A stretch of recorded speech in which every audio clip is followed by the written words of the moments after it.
This brand new smartphone from 2023 has a 6.5-inch 90Hz display with a hole punch cutout, a 5,000 mAh battery, triple cameras, a micro SD card slot for expandable storage, a headphone jack, and water resistance for $169.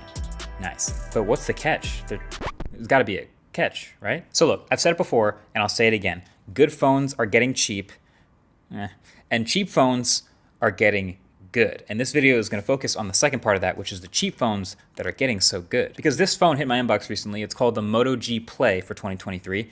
And if you've been paying attention to what Motorola's been doing recently, they've been making a lot of really good budget phones in the background for the past couple years. I just wanted to know personally, from using it myself, how do you end up at a phone that's a tenth of the price of the ones that I've been really enjoying? So on the outside, well, it's a pretty big phone, which I like, and there's actually a 6.5-inch flat 90Hz LCD display. Now, it's not the best looking screen you've ever seen. It's only 720p, so I can literally see pixels sometimes, and it doesn't get very bright. You know, viewing angles are pretty bad if you get off axis, and of course the bezels you can see are slightly thicker, especially in the chin, and there's this little bit of light fall off around the hole punch camera at the top. But the thing is, like, can you really pixel peep at this price? Like, this is plenty of screen for texting, web browsing, navigation, you know, flipping through apps, scrolling through social media, the classic stuff you want to do on a phone. Mission accomplished. You know, it's a big screen, so that's not the catch. But what about the build? You've probably picked up that it's a pretty big phone, but it's also made of plastic.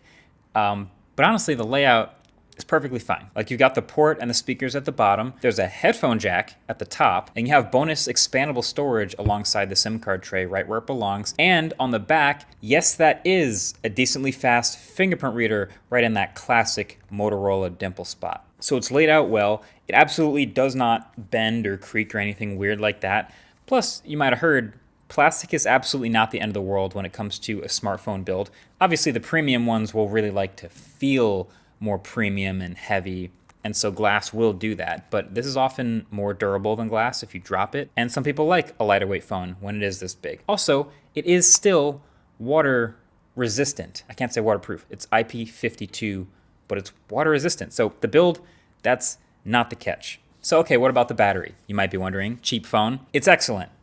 Perfectly, unironically, not exaggerating, it's excellent, which actually shouldn't be a surprise given the spec. It's a 5,000 mAh battery powering a phone with a 720p display. So you're good for a day and a half. Easy. 2 light days is no problem with 7 hours of screen on time. Now it's only up to 10-watt charging, which is pretty slow, and there is no wireless charging, but I'm not going to consider that a gotcha at this price. Again, it's like you can just charge it up overnight every night like a normal person, and battery life will be fine. And even the software is really good. It's virtually the same experience as their $1,000 flagship Edge phone, which is to say, near stock Android with a little Moto extra features sprinkled on top. So at its most basic, it'll kind of feel like a Pixel when you dig through like quick settings and notifications and the launcher. But then you get some Motorola widgets tucked in, you know, you get a couple extra settings in the settings app, but then you get this Moto app that lets you dig into your extra gestures and features that they've perfected over the years. The double chop for the flashlight, the 3-finger screenshot, you know, the peek display feature that gives you a peek at your new notifications, and even swiping down on your notification panel from the fingerprint reader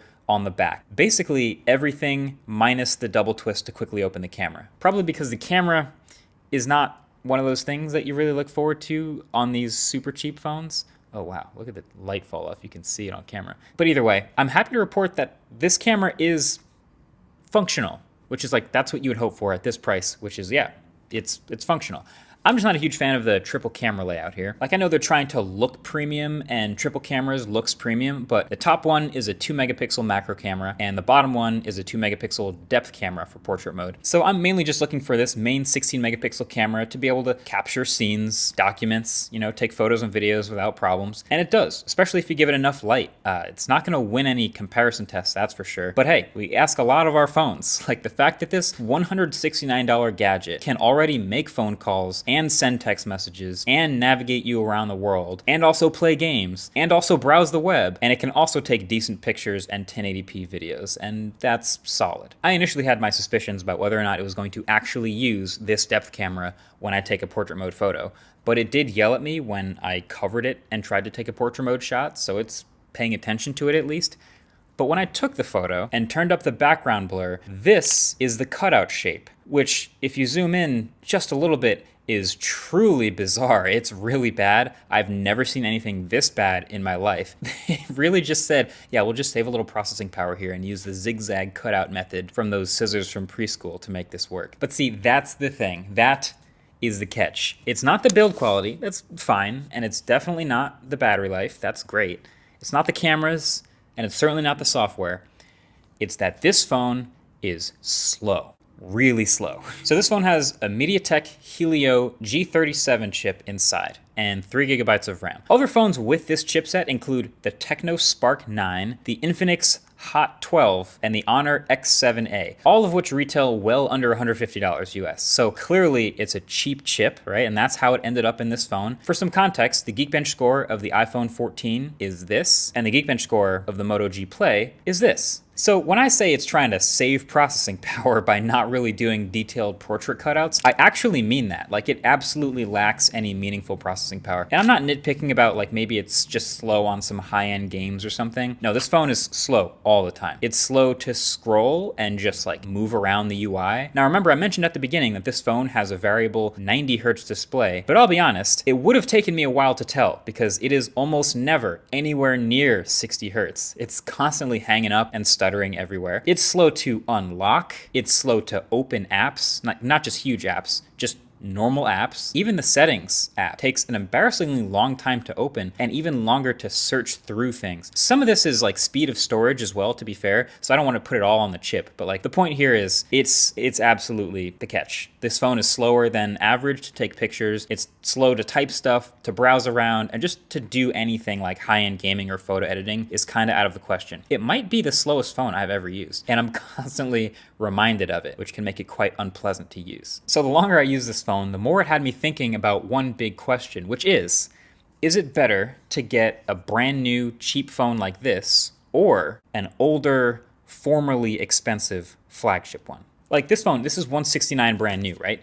This phone here, this is the OnePlus 7 Pro. You might remember it. It's one of my favorite phones ever. This was the phone of the year in 2019. So this was $669 back when it came out, but it can be had easily for well under $200 right now secondhand. So this is just one example of a phone like this. This phone, if you compare dollar for dollar with the Moto, is just so much better of an experience across the board. Obviously, it'll have a much better chipset. So the Snapdragon 855 is a few years old, but it's much more capable and part of an overall smoother, better performance profile with faster storage and more RAM. It has a much nicer OLED screen, which is sharper, brighter, and actually hits the 90 hertz refresh rate all the time. It has way more built-in storage, although it's not expandable, and it has a much better set of cameras. It's a primary plus an ultra-wide and a zoom, and it's built from glass instead of plastic, which feels rock solid, and it has a 4,000 milliamp hour battery, which is probably the only hardware line you can call it a draw or maybe even a win for the Moto phone. But we can't forget that warp charging that OnePlus was famous for, so this old flagship will do 30 watts of wired charging. So it's seeming pretty unanimous here, but one distinct advantage of the budget phone is because it's new, it will get software updates further into the future than the old phone. Now, this is theoretically, of course, like Motorola does not have the best track record here. So it depends on what phone we're talking about, but the Samsung A14 5G, for example, has a pretty similar spec sheet and a similar price point, and that'll probably get more software updates than the Moto. But the idea here is even if a flagship phone is promised 3 to 4 years of software updates and the budget phone is only getting 2, as soon as that flagship phone is more than about 3 years old, it doesn't have that advantage anymore. So the OnePlus 7 Pro is probably about done with software updates, while we probably have a few in the tank for the Moto. It is also funny though, sometimes how I hear people talk about software updates, like some people don't think about software updates at all. They avoid software updates. Don't do that, by the way. The security patches are actually pretty important. But yeah, it's just one of those points that has to, by default, go to the newer phone. But the final straw in favor of the older phone is actually the environment. Just because buying an older phone that's built to last and getting an extra 2, 3, 4 years out of it potentially is better for the environment overall. You buy less new things, it's less e-waste.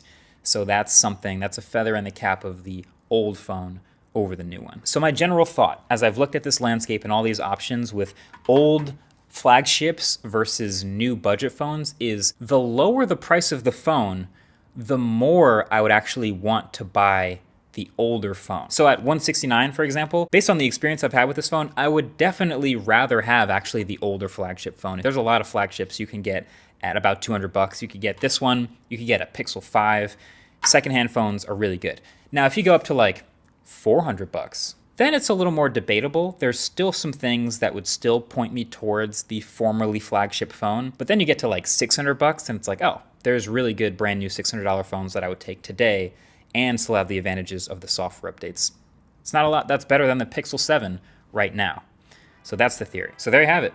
At this price point, I'd prefer prehistoric premium over presently pleasantly priced. Thanks for watching. Catch you guys in the next one. Peace.